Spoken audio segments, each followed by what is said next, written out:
Hey guys, so I got a problem. Got a Cub Cadet CLT-160.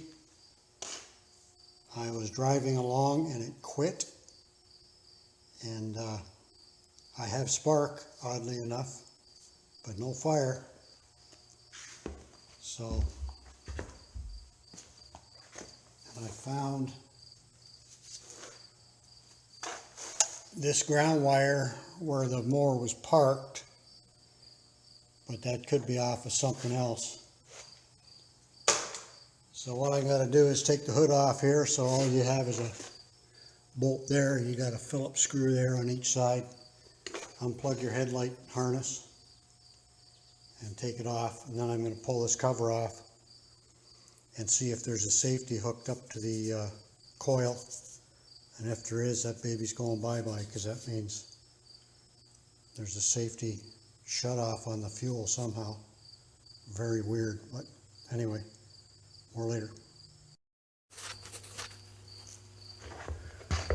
Okay, so there's your safety kill. It still won't fire, so I guess we're going to the carburetor next. Very strange.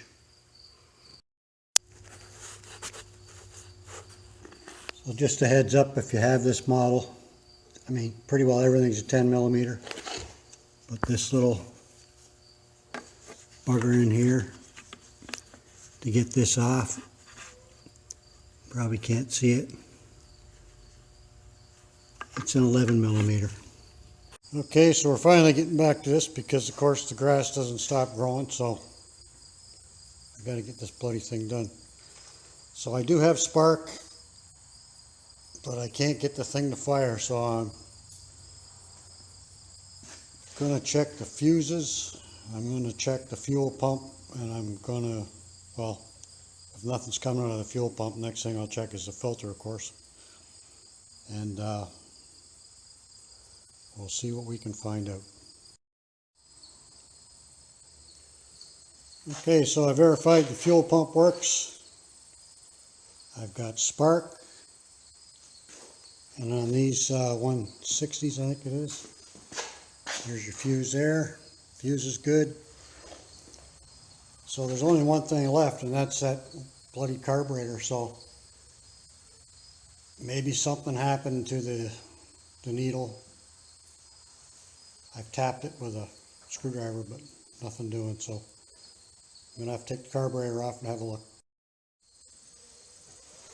So getting this off is not really difficult. You got your two bolts there, and then get some wiring there, and that's about it. So I haven't taken one off one of these before, but there's a first time for everything. So we'll be back at you.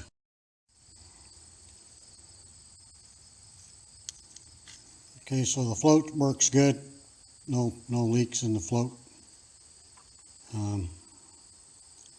I don't know what the hell this electronic thing is. I wish I knew more about this modern stuff. And I can rebuild a carburetor no problem on a 1948 Ferguson tractor, but I have no idea what this electronic thing does, or if that could be causing the issue. Anyway, we'll get to the other half here and see how it looks.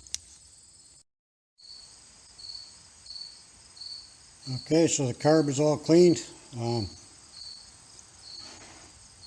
I gotta find a nut for there. But I mean, everything, hook the gas line up, float comes up like it's supposed to.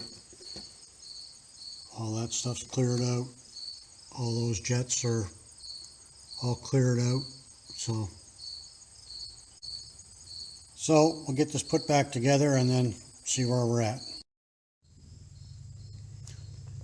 So here we are back at it. I'm going to put in a new plug because we have fuel. We'll see if we can get this thing to go. The other thing I'm going to do is replace this kill wire. You see this kill wire? See how flat that is? Even though I got spark, I'm going to replace it anyway.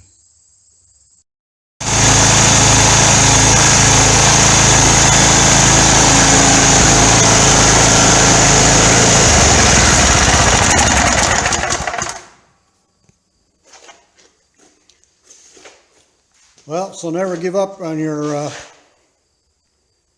repairs there, guys. This looks to be like it was a pretty easy fix. So I took the carburetor all off and apart and made sure that was all clean. I was getting good fuel. And this push rod right here was right outside the tappet. And so that would explain why it stopped suddenly. So anyway, it turns out that this top valve on top dead center was loose. It was about twice as much lash in there as there should have been. So 4th thou is what my specs tell me, and it was about 8 thousandths. And the push rod was just laying over here. So it runs like a top now, and but that's just running it for a few minutes. So what I'll do is I'll get this thing all back together and go out and cut the grass and see how we make out. But this is like a 20-year-old engine, so the only thing I've done is replace the head gasket, and now I've taken the bowl off and cleaned all that out. So anyway, I guess that ends this mystery, and we'll catch you later.